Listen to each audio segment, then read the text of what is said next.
Hey guys, welcome back. Big Wrench here, Almighty Garage. We're back with the vintage Manco Thunderbird mini bike. Last time I rode it, I noticed we was leaking oil real bad, and it's getting warmer and nicer out. I do have this clear valve cover on, never used it before, so it's either leaking from there. I need to get some clamps on these hoses, or from the side cover where I drilled this one vent for a vent tube, and you see JB Weld around it, but it's either leaking from there. This one's nice and good and tight, so it's either from there or there. So I drained the oil looked good. Actually, I need to put the plug back in. So my plan is to pull this we're going to pull this torque converter off, and also I got a split rim and a sprocket adapter I'm wanting to put on. I believe it's a 54 tooth, and last time I was riding this thing, it's the first time I've ever used a tack. I got it up here, got it down to the spark plug, and it's saying 9,600 RPM is what I was hitting with this. But that sprocket's just way too big. If I had to guess, it's probably about a 70 tooth sprocket. We'll get it off, we'll count. I'm hoping the adapter will work with that kind of wheel. Might have to do some shimming to get it to line up. But I want to get this thing just where I can hop on it and go. Another issue, flat slide carb. This thing will fire right up. Don't idle that good. First time ever using a flat slide carb. I don't like how they attach. I wish they could make them where they bolt on. But on this particular bike, you can see the footrest is right there. There's just a lot going on right here. I do have a curved intake manifold that I believe would bring it out and bring it around here somewhere. And I got a VM22 Chikuni carburetor that should get us probably about out to here somewhere with the filter. I'll have to grab it and set it up there. See, I don't know how much the curve is to it, but I think that would be a better setup than being cramped up and hitting this thing with your leg and only having that much room to put your leg there.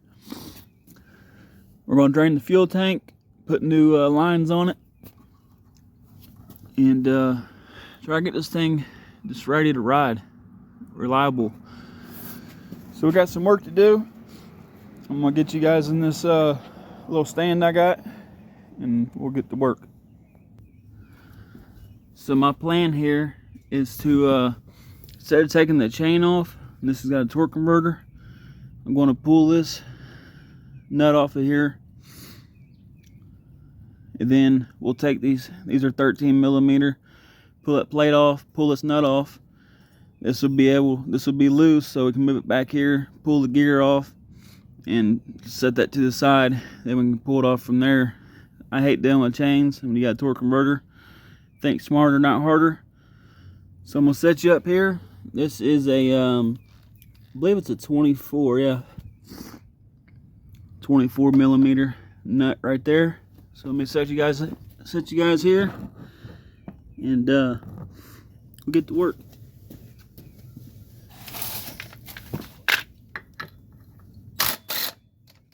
That wasn't very tight, was it?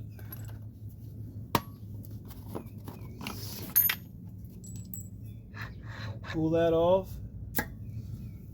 Switch this back. 13 millimeter.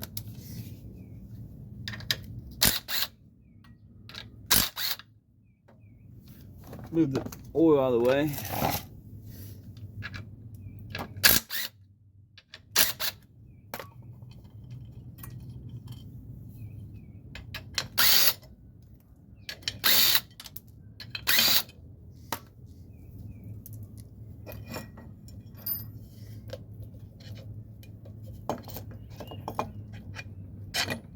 There we go.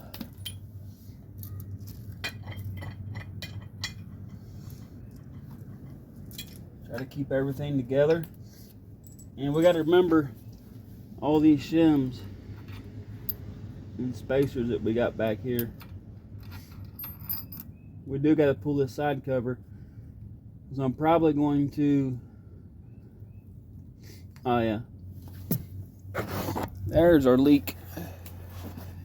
There is our leak. Look at this. That would be our leak, guys. I drilled the hole just a little too big. I tried to fill it in with but you see that didn't work. This one's on there good. It actually threaded into the aluminum. So I might fill this in with putty, let it dry. We'll move on to getting clamps on these.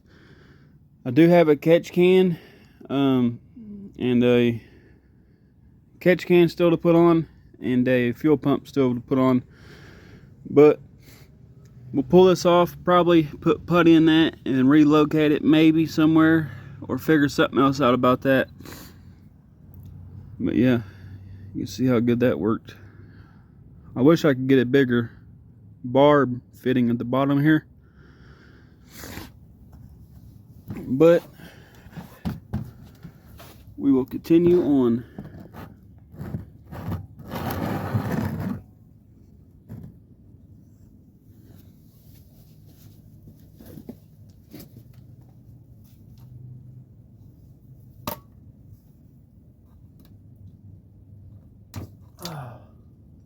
That one's in there nice and tight. I believe these are 13 also. Well, at least these two are. At least that one was.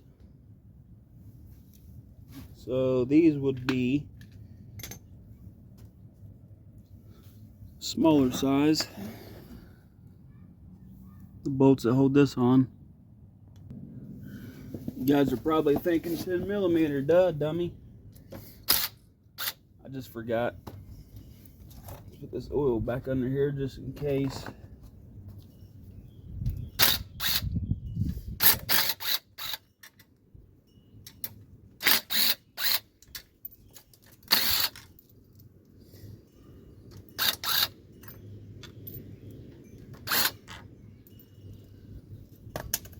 One, two, three, four, five, 6, and 7. I don't know why that one right here is a 13. Whatever. Pull our shims off. Pull our keyway out of there. Get your 10mm and just try to grab the lip of it. Maybe. Not going to work. Let's just see if we can pull the side cover. Nope, we're going to grab some pliers real quick.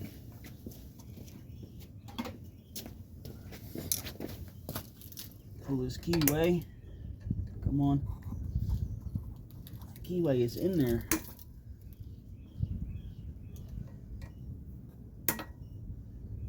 I guess that was a good thing. That thing wasn't coming out.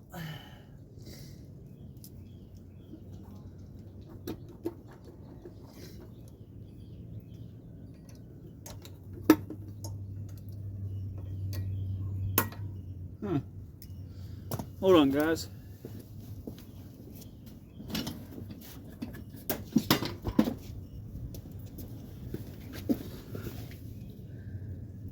Manipulation in a situation. Flat head on the back side of it. Move the oil, because it's definitely going to go in there. Tap him out. Maybe. There we go.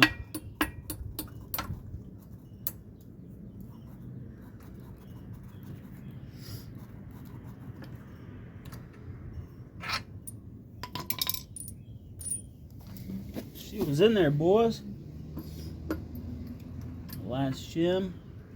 All them over there. And here we go. Hopefully the cam ain't gonna come out with it. Feels like it's wanting to, but it didn't. Wow. How many shims do we have on there?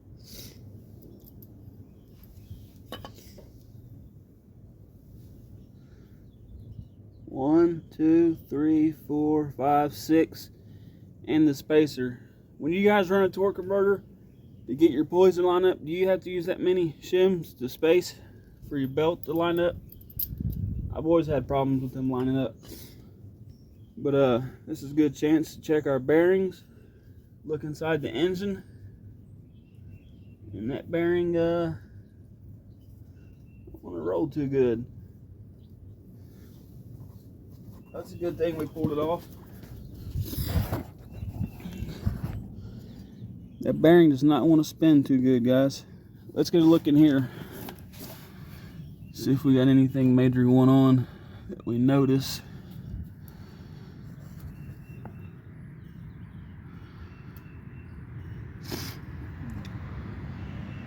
There's the cam we put in it.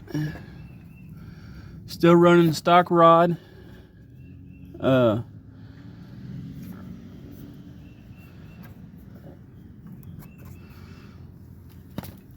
don't see nothing. I don't see any metals or anything in there that concerns me. Anything broke.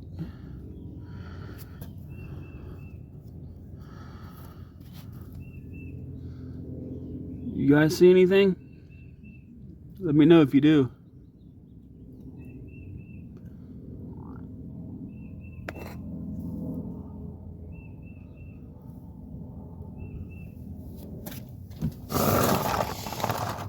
Just lean the bike over and get the rest of that out of there.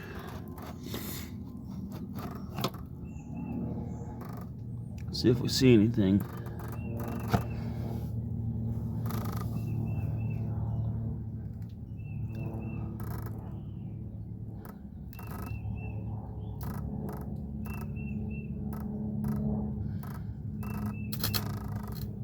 So for you guys that are new, everything I did to this engine, I shaved the head down. I don't know how much. I just took it to my belt sander and sanded it down pretty good. Put 22-pound springs in it. I think a Mod 2 cam.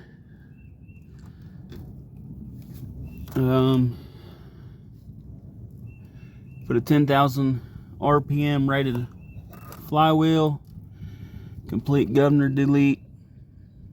It's all empty in there. Oil sensor delete, header, carb, and this thing's running, like I said, it says 9,600 RPM. So I was kind of worried what the inside would look like, but looks great, actually. Don't see anything I should be worried about. And again, stock rod, 9,600 RPM. You see back there in the back, right there, you punch out the, that's how I do it anyway, a lot easier. And when you punch out the governor from the other side, I just fill it with the putty. What is it? You guys know what I'm talking about. And I do the same for this bolt here for the oil sensor. JB Weld putty. But yeah, it looks pretty good in there. So really all we gotta do, figure out why that bearing ain't spinning. I mean, I got a brand new Predator sitting in there. I could grab the side plate off of it if I wanted to, and then just order another one.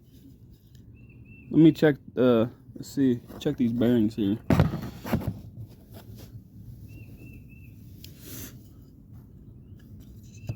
Yeah, they should be spinning. Shouldn't be that hard to spin them bearings. I don't know why it's so hard.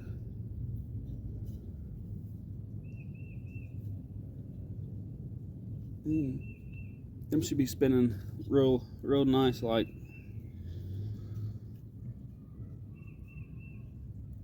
This is the first time I've ever drilled these holes and invented one of these engines, so. But that bearing ain't good, being that tight. I don't feel nothing in there though, like binding or making a weird noise. So, whoa, might have to order a new one now. Get back here, girl.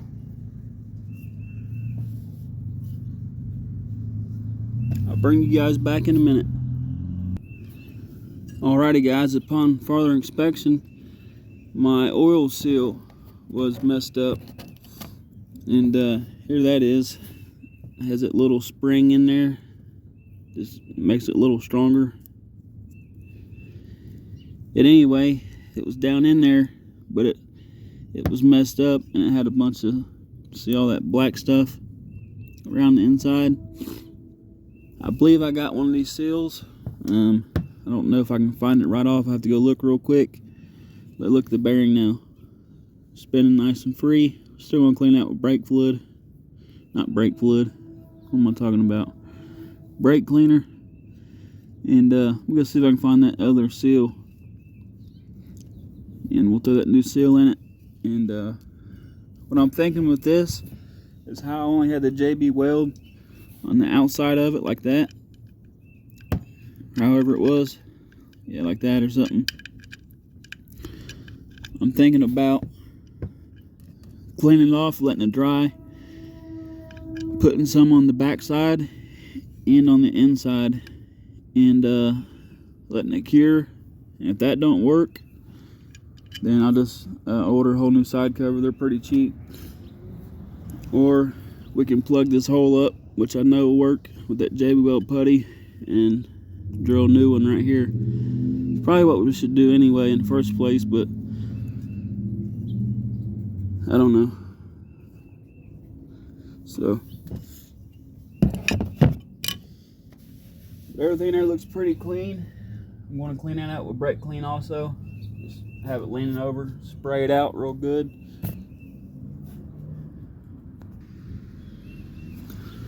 Hoping you guys can see this.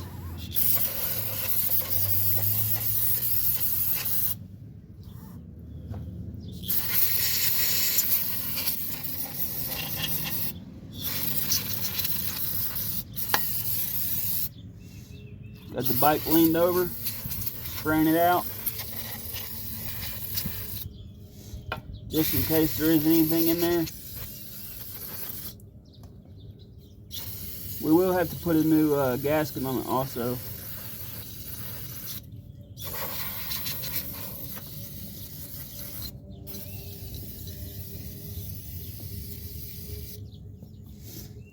But I believe I just ordered some of these gasket kits, and they came with oil seal.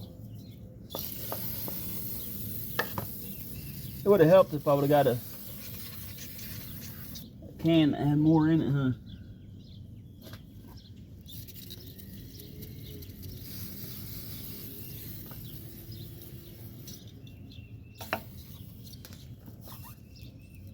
Yeah, it would have helped. Also, it would have helped if I didn't have my brake and the oil down there.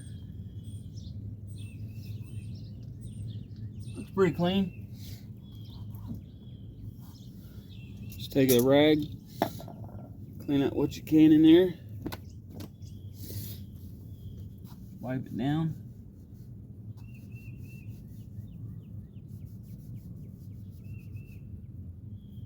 I believe that gasket is a newer gasket, but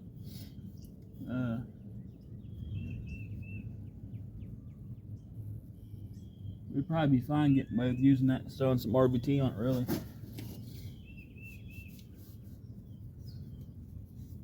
But if I can find that gasket kit and that seal, then we'll put a new one on it. Yeah, it all looks pretty good and clean in there.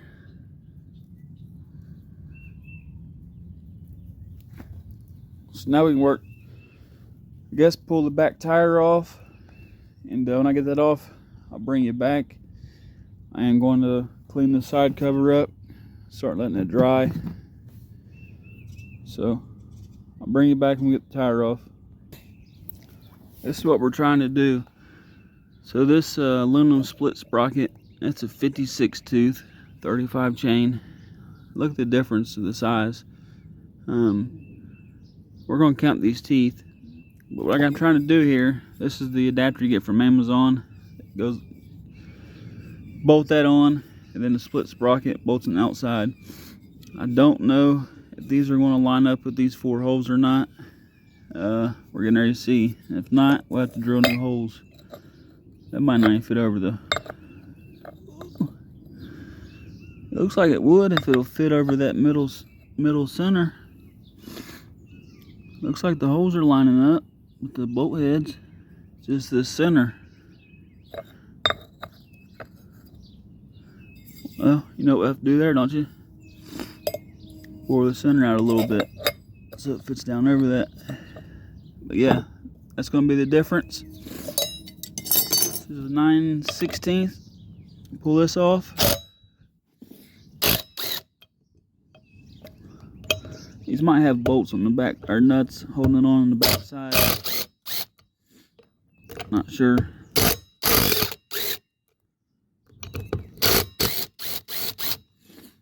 Look down through here and see. Yeah, they got nuts holding it on. So that's going to be fun.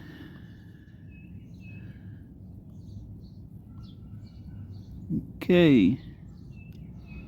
I'll bring you back when I get that off. Alrighty guys, got it off there as you can see. They do line up as far as the bolt pattern, but check this out in the back. Look how much smaller that aluminum one is that we're trying to put on there. These things are universal. These 6 bolts here in the middle will be for like a Motovox, Mega Moto, Baja Doodlebug. You know what I'm talking about. They all, that would bolt to the wheel. We don't need them on this. We need these big 4 outside ones. So I'm just going to take my Dremel and open that up in the center. Don't need much, but then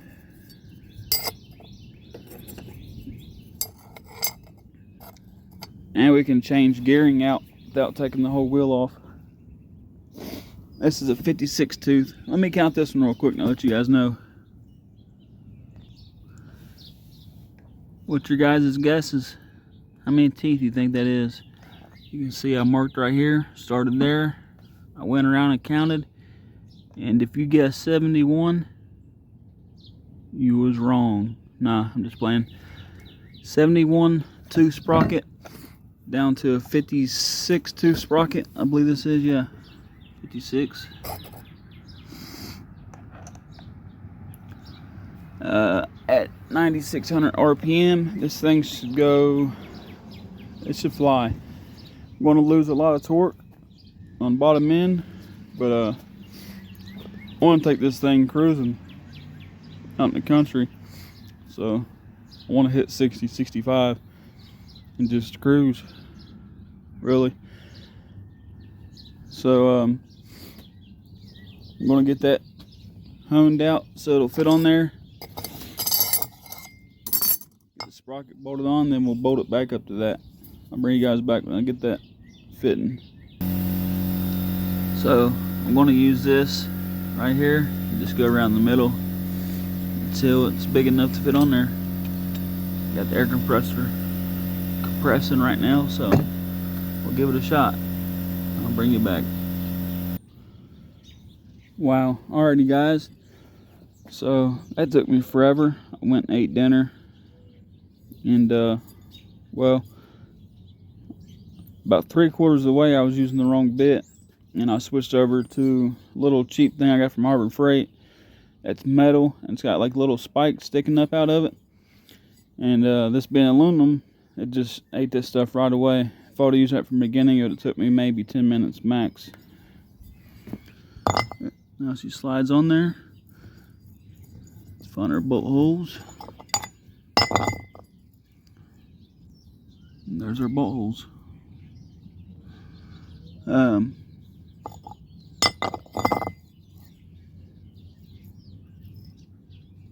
We'll probably put it like that. So this is on the outside. Just like that. We'll bolt that up. Find the bolt holes for that exactly. And yeah, like I said, I ate and everything. I did I got the side cover sitting somewhere drying. don't know where it's at, but I cleaned the side off, sprayed it down. It's drying. I am going to just go ahead and this stuff right here, guys, Steel Stick epoxy putty by JB Weld. It's amazing. It works on gas tanks, all kinds of good stuff. But the area's got to be clean and it's got to be dry, and you got to give it plenty of time to cure. So we're just going to plug that hole and re-drill a new one, and drill it small and tap it in like I did the other one. It'll thread right into the aluminum. But unfortunately, this is already a long video, so we're gonna have to wrap it up here. Sun's going down. Will be a part 2. That'll be getting that rust away buttoned up, changing the carb out, and putting the side cover on, drilling a hole and all that stuff. Thank you guys for watching. Almighty Garage. This is the Manco Thunderbird mini bike. What do you guys think about it? It's pretty sweet, ain't it? I do have one more last touch when we get everything done to add to the gas tank. We'll save that for last. It'll add 5 horsepower. Hint, hint. Looks like I was getting some kind of belt or rubbage here, so we'll clean that up. The belt looks pretty good though. But anyway, guys, I'm gonna end it here. Thanks for watching Almighty Garage. This is Big Wrench. You guys have an amazing day. Remember, progress is progress. Progress is being made each and every day. Get out there and get it. Get your projects finished. Bye.